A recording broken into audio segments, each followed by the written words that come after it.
À l'occasion de la plénière tenue au Sénat, qui s'est penchée sur les problèmes d'environnement et à laquelle Madame la vice-première ministre et ministre de l'Environnement et Développement durable, Ève Bazaïba, devait répondre aux questions posées par l'honorable sénateur Denis Kambaye sur la pollution des eaux. Les honorables sénateurs ont eu à poser à leur tour des questions existentielles sur les problèmes environnementaux. L'honorable Mapenzi Maneno, élu du Sud Kivu, a pris la parole et s'est penché sur les problèmes environnementaux de toute la République en général, mais plus précisément sur les problèmes de sa circonscription électorale du Sud Kivu.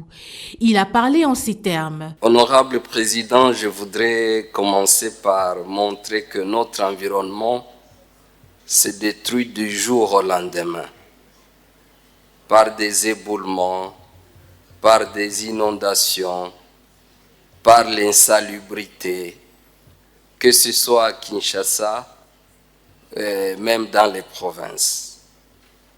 Et ma province du Sud Kivu n'est pas restée en reste, elle est très affectée et souvent des éboulements sont suivis de pertes en vies humaines. C'est là que je voudrais demander à Madame la vice-première ministre quelles sont les dispositions qui sont prises à son niveau et même au niveau du gouvernement pour reconstruire des environnements qui sont détruits et même pour prévenir. Deuxième question. Il y a 3 ans, la ville d'Uvira, dans le Sud Kivu, a été victime de grandes inondations. Une quarantaine de morts et de disparus s'en est suivi. Et aujourd'hui, les victimes sont abandonnées à leur triste sort. Première question, ou première sous-question, quelles sont les dispositions qui sont prises par le gouvernement pour remettre la ville d'Uvira dans une situation vivable? Deuxième sous-question, quelles sont les dispositions qui sont prises pour assister les victimes? Et je voudrais en passant dire que j'avais posé la même question à son collègue le ministre d'État qui est en charge des infrastructures, mais jusque-là, rien n'est su comme réponse à cette préoccupation. À l'occasion, peut-être je voudrais demander sur le plan des infrastructures, quelles sont les mesures qui sont prises pour les réhabiliter au sein de cette ville victime de la catastrophe. Et dans le même sens, parce que l'action gouvernementale est une, je voudrais relayer encore une fois le cri d'alarme des victimes qui sont abandonnées et qui ne sont pas assistées. Troisième question enfin, sur le tronçon Bukavu-Uvira au Sud Kivu, dans la cité de Luvungi, tout un quartier est en voie de disparition suite aux éboulements. La catastrophe a déjà commencé. Une correspondance a été même adressée au cabinet de la vice-première ministre et ministre de l'Environnement.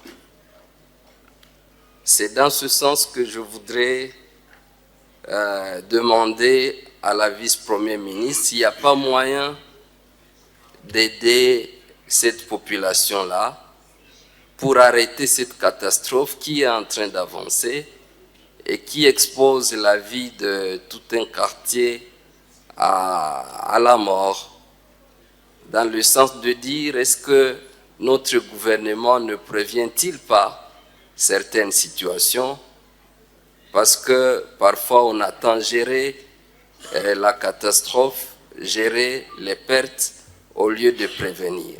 Voici la réponse de Madame la vice-première ministre. Par rapport à la situation qui prévaut à Uvira, d'abord, j'ai compati à des victimes des inondations qui font partie aussi des conséquences des changements climatiques.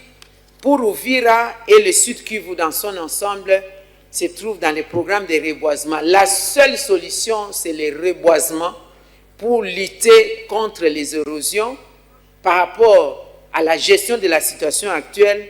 Et la deuxième solution, c'est la cartographie qui est en train d'être faite par le ministre de l'Urbanisme et Habitat, ainsi que celui de l'aménagement du territoire et des affaires foncières sur les zones non défendues. Il y a des zones où on ne peut pas construire. Lorsqu'on construit dans ces zones, soit on empêche la canalisation des eaux de pluie et ça crée les dégâts, soit soi-même on est victime de cela. Et pour le tronçon Bukavu-Uvira, honorable, la question, je l'ai bien notée et je vais moi-même suivre auprès du ministre des Infrastructures pour son programme dans toutes les provinces du pays, et ça rentre aussi dans le programme de 145 territoires. Je vous promets de suivre la situation, que ce soit aussi celui des érosions à Uvira. Les catastrophes sont dues à l'exploitation minière qui pollue les rivières. Je peux prendre le cas de l'Ikassi où j'étais arrivé en septembre dernier. C'était pratiquement, je crois, entre le 9 ou le 10 septembre. Il y a eu un vent violent qui avait soufflé à l'Ikassi. Malheureusement, une entreprise minière qui était là, qui utilisait les bassins de décantation en pleine ville. Et comme c'était pendant la période de sèche, il y a eu assèchement. Vous savez que les minerais, on les traite avec l'acide sulfurique et cet acide s'était asséché. Le vent a soufflé. Tous les quartiers environnants, les gens ont eu des éruptions cutanées. Il y a des enfants qui saignaient du nez. Il y a une femme d'ailleurs qui avait avorté. Et il y a eu des problèmes, des maladies pulmonaires. Je suis descendu très rapidement, fermé tous les bassins de décantation avec une décision d'autorité.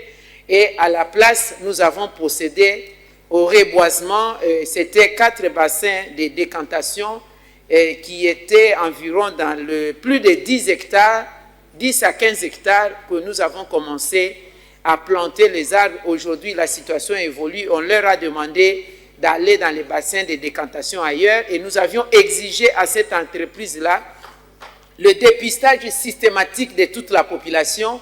Ceux à qui on avait trouvé des problèmes, des cas de maladies pulmonaires ont été pris en charge, et aussi la distribution des masques ainsi que des vivres pour ceux qui avaient quitté leur maison, qui étaient devenus pratiquement des sinistrés. La même situation était arrivée à Kambove. Nous avons exigé à cette entreprise, il y a toute une liste qui était dressée des victimes, et ces victimes-là sont rentrées dans leurs droits, y compris ceux à qui on avait dépossédé les concessions agricoles. C'est vrai que ce sont des actions que nous les faisons par-ci, par-là, mais la politique générale existe conformément à la loi. C'est tout simplement le respect des normes environnementales. On ne peut pas nettoyer les minerais là où vit la population. Il y a des camps, des industries, parce que c'est pourquoi nous travaillons même avec le ministère de l'Urbanisme et Habitat, Aménagement du territoire et Affaires foncières, parce qu'il y a un méli-mélo des quartiers industriels et des quartiers résidentiels actuellement. Les populations concernées peuvent donc compter sur l'engagement personnel de la vice-première ministre pour l'amélioration de cette situation.